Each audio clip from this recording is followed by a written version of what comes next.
श्री शिवाय नमस्तुभ्यम। दोस्तों, आप सभी लोग जानते हैं कि ये सावन अधिक मास का महीना पूर्ण होने वाला है, जिससे पहले पड़ रही हैं ये दो विशेष तिथियां। जिन दो विशेष तिथियों पर आपको पंडित जी द्वारा बताए गए यह उपाय जरूर करने चाहिए। आपने पिछले कुछ तिथियों को छोड़ दिया हो या किसी कारणवश कोई उपाय ना कर पाए हो, तो दोस्तों आप लोगों के पास अब आखिरी मौका है। ये दो तिथियों के जरिए, जिन दो तिथियों पर आप यह वाले उपाय अगर कर लेते हैं तो भगवान शिव जी की कृपा आपके घर परिवार पर जरूर होगी और आपके जीवन से दुख समस्याएं भी दूर होंगी। तो दोस्तों 12 अगस्त और 13 अगस्त ये 2 दिन की ये 2 तिथियां हैं, जिन 2 तिथियों पर आपको यह वाले उपाय जरूर करना है और आपको बहुत ही ज्यादा विशेष फल मिलेगा। और ये 2 तिथियां आप लोगों के पास आखिरी मौका है। इसके बाद सावन अधिक मास का जो महीना है वो पूर्ण हो जाएगा, अधिक मास का महीना। इसके बाद वापस से सावन का महीना शुरू हो जाएगा। तो दोस्तों 12 अगस्त को यहां पर पड़ रही है कमला एकादशी, ये शनिवार के दिन पड़ रही है। और 13 अगस्त 2023 के दिन यहां पर पड़ रहा है रविवार का प्रदोष व्रत। दोनों ही दिन बहुत ज्यादा विशेष हैं और पंडित जी ने अपनी अभी की कथाओं में इन दोनों विशेष दिनों पर किए जाने वाले कुछ ऐसे उपाय बताए हैं जो कि आप लोगों को सिर्फ इस अधिक मास के महीने में करना है। तो हम आपको बताते हैं वो विशेष उपाय। सबसे पहले हम आपको वो विशेष उपाय बताएंगे जो कि आप लोग 12 अगस्त कमला एकादशी के दिन और 13 अगस्त रविवार के प्रदोष के व्रत के दिन दोनों दिन कर सकते हैं, जो कि है 5 दीपक वाला उपाय। इस वीडियो में हम आपको 5 दीपक वाला उपाय बहुत ही शॉर्ट में बताएंगे, बहुत ही कम शब्दों में बताएंगे। और पिछली वीडियोस में जो आपके बहुत ज्यादा प्रश्न निकल कर आए उसका जवाब भी हम आपको दे देंगे, है ना। और साथ ही में जो अलग से उपाय करने हैं इस कमला एकादशी के दिन और रविवार के प्रदोष के व्रत के दिन, और यहाँ पर 13 अगस्त रविवार का प्रदोष व्रत जो है, इस दिन एक और ऐसा विशेष उपाय है जो कि सिर्फ इसी दिन करना है, वो भी सिर्फ इस अधिक मास के महीने में रविवार के प्रदोष व्रत के दिन ही करना है। वो भी उपाय हम आपको इस वीडियो में बताएंगे। तो सबसे पहले हम बात करते हैं उस 5 दीपक वाले उपाय के बारे में। तो दोस्तों इस उपाय में करना कुछ नहीं होता है, बहुत ही आसान ये उपाय है। और अब आप लोगों को तो इस उपाय को करने की भी आदत हो गई होगी, क्योंकि 7 तिथियों से आप इस उपाय को करते आ रहे हो, जिसमें से अब ये 2 तिथियां आप लोगों के पास आखिरी मौका है। तो जिन लोगों ने पहले इस उपाय को किया है वो लोग इन 2 तिथियों पर भी इस उपाय को याद से विशेष रूप से जरूर कीजिएगा। भगवान शिव की कृपा आपको जरूर मिलेगी। ये अधिक मास का महीना इसके बाद पूर्ण हो जाएगा, ठीक है। करना क्या रहता है इसमें, जब भी ये तिथियां आए 12 अगस्त और 13 अगस्त कमला एकादशी के दिन और रविवार के प्रदोष व्रत के दिन, आपको क्या करना है, शाम के समय अपने घर में ही 5 आटे के दीपक तैयार करने हैं और सिर्फ उस आटे को गूंदकर आपको 5 दीपक बना लेने हैं आटे के। तो अब इन 5 दीपकों के अंदर आपको लंबी बाती रखनी है, गोल बाती नहीं रखनी है, इस बात का ध्यान रखिएगा। लंबी बाती रखने के बाद आपको क्या करना है, इन 5 दीपकों के अंदर शुद्ध देसी गाय का घी डाल देना है। और कम कम नहीं डालना है, आपने जितने भी बड़े आटे के दीपक बनाए हैं उनको फुल अच्छे से भर देना है, ठीक है। 5 दीपक तैयार करके एक प्लेट या थाली में रख लो इन 5 दीपकों को जमा कर। और शाम के समय प्रदोष काल में जब कमला एकादशी पड़े और जब रविवार का प्रदोष व्रत पड़े, तो इन दोनों ही तिथियों पर आप शाम के समय अपने घर के मंदिर में आ जाना।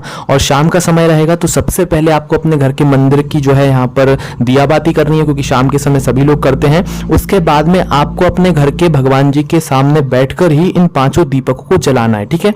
यहाँ पर एक प्रश्न निकल कर आता है कि इस उपाय को क्या सिर्फ हम घर में ही कर सकते हैं, क्या बाहर नहीं कर सकते। तो देखिए यहाँ पर इसका जवाब है कि आप इस उपाय को 3 स्थानों पर कर सकते हैं। सबसे पहला जो स्थान है वो है आपके घर का मुख्य द्वार, है ना, जो आपका मुख्य द्वार है ना, मेन गेट, वहां पर। दूसरा स्थान है आपके घर में जो तुलसी का पौधा है, तुलसी का क्यारा है, गमला है, उसके पास में उपाय कर सकते हो। और तीसरा स्थान है भगवान शिव जी का मंदिर, है ना। यहां पर भी अब एक प्रश्न निकल कर आता है कि जब हम इस उपाय को अपने घर में कर रहे हैं तो हम अपने घर के भगवान जी के सामने बैठकर इन 5 दीपकों को जला रहे हैं, और अगर हम इस उपाय को शिव जी के मंदिर में जाकर करते हैं तो क्या जब भी हमें इन 5 दीपकों को अपने घर से जलाकर ले जाना पड़ेगा।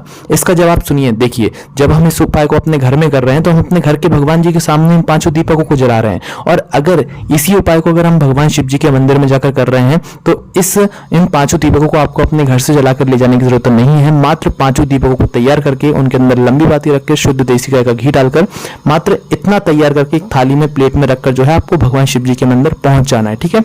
और वहां पर जाकर भगवान शिव जी के सामने बैठकर ही इन 5 दीपकों को जलाना है, घर से जलाकर नहीं ले जाना है उस स्थान पर। बस घर पर तभी जलाना है, अपने घर के भगवान जी के सामने बैठकर, जब आप अपने इस उपाय को अपने घर में ही कर रहे हो, घर के मुख्य द्वार पर कर रहे हो, या अपने तुलसी के पौधे के पास कर रहे हो, है ना। और दोस्तों यहाँ पर अगर आपके घर के मुख्य द्वार के बाहर आपके ये पांचों दीपक सुरक्षित नहीं रह पा रहे हैं, कुत्ता बिल्ली या कोई आपके इन दीपकों को नुकसान पहुंचा रहा है, तो फिर उसका दूसरा एक अच्छा तरीका है कि इस उपाय को आप अपने घर के तुलसी के क्यारे के पास या तुलसी के पौधे के पास कर सकते हो, ठीक है। और जब भी आपका मन है कि भाई आपको बाहर मुख्य द्वार पर ही करना है, तो फिर आप मिट्टी के दिए ले लेना, 5 नए दीपक लेना, फिर इन उपायों को जो है बाहर आप लोग कर सकते हो। मिट्टी के दीपक नए नए नहीं मिल रहे तो पुरानों को ही जो है धोकर आप इस्तेमाल में ले सकते हो, ठीक है। तो ये आपके प्रश्न थे जो कि बहुत ज्यादा पूछे जा रहे थे, जिनका जवाब हमने आपको दे दिया है ना। तो दोस्तों अब आपको करना क्या है कि आपको वहां से उठना है अपने घर के भगवान जी के स्थान के सामने से इन पांचों दीपकों को लेकर आपको आना है अपने घर के मुख्य द्वार पर, या अगर आप अपने तुलसी के क्यारे के पास पौधे के पास ये उपाय कर रहे हैं तो वहां पर आ जाना है। अब इन दीपकों को अपनी उस प्लेट से या थाली से जो है एक एक करके उठाकर जो है आपको मतलब अपने घर के मुख्य द्वार पर रख देना है, ठीक है। मुख्य द्वार पर कर रहे हो तो थोड़ा बाहर की साइड होकर इन दीपकों को रखना, अंदर से खड़े होने पर जो आपका सीधा हाथ पड़े उस सीधे हाथ पर आपको इन पांचों दीपकों को जमा देना है भगवान जी के नाम का स्मरण करते हुए, और उसके बाद में भगवान से मन ही मन अपनी कामना बोलते हुए, ठीक है। भगवान से ये आशीर्वाद प्राप्त करते हुए कि उनकी आशीर्वाद कृपा हमेशा आपके घर परिवार पर बना रहे, ठीक है। और यही अगर आप दीपक तुलसी के क्यारे के पास रख रहे हो तो वहीं पर तुलसी के क्यारे के पास में जो जगह हो वहां पर आपको पास में पांचों दीपक जमा कर रखने हैं। तुलसी के गमले के ऊपर बिल्कुल नहीं रखना है, ना ही तुलसी के पास में रखना है। तुलसी के पास में जो जगह बनी हुई हो, साफ जगह, अच्छी जगह, वहां पर आपको इन पांचों दीपकों को जमा कर रख देना है, ठीक है। बस यहाँ पर यह उपाय पूरा हो जाता है। और अगर मंदिर में जाकर इस उपाय को कर रहे हो तो फिर वहां पर आप लोगों को जो है ये पांचों दीपक भगवान शिव जी की चौखट पर रख देने हैं, या तो आप भगवान शिव जी की शिवलिंग के पास में थोड़ा सा मतलब दूर की साइड होकर रख सकते हैं, ठीक है। उसके बाद में अगर आपने इस उपाय को अपने घर में किया है तो इन पांचों दीपकों को आपको जो है प्रातःकाल सुबह सुबह उठकर विसर्जन करना है। अच्छे से जो है विसर्जन करने के लिए आप अपने किसी भी नदी बाउल या तालाब के पास जा सकते हैं, अन्यथा आप इन पांचों दीपकों को जो है अपने घर के किसी भी वृक्ष के नीचे वहां पर डाल सकते हैं, ठीक है। और मंदिर में आपने इस उपाय किया है तो वहां पर आपको विसर्जन करने की जरूरत नहीं है, वो अपने आप निर्माल्य के स्थान पर पहुंच जाएंगे और उनका विसर्जन भी हो जाएगा, ठीक है। तो ये बहुत ही विशेष उपाय है। ये 2 तिथियां आखिरी तिथियां हैं, इसलिए हमने आपको पहले ही इन तिथियों पर इस उपाय को करने के लिए बता दिया है। अब हम बात करते हैं 12 अगस्त 2023 को कमला एकादशी के दिन करने वाला वो उपाय, जिस उपाय को करने से आपके ऊपर भगवान शिव की कृपा हो जाएगी, ठीक है। इस उपाय को आपको प्रातःकाल सुबह सुबह करना है और 1 लोटा जल या 2 लोटा जल विशेष रूप से अपने साथ लेकर जाना है भगवान शिव जी के मंदिर में। भगवान शिव जी की पूजन अर्चना करना है, भगवान शिव जी के ऊपर 1 लोटा या 2 लोटा जल चढ़ाना है। जल चढ़ाने के बाद आपको भगवान शिव जी के पास में बैठ जाना है। बैठने के बाद हाथ जोड़कर आंखें बंद कर जो हम आपको नाम बता रहे हैं, इस नाम का उच्चारण आपको 3 बार करना है। वो नाम है स्वधा, और स्वधा आपको 3 बार भगवान शिव जी के सामने बैठकर ही बोलना है, ठीक है। आसपास भी बैठ सकते हैं, कोई दिक्कत नहीं है ना।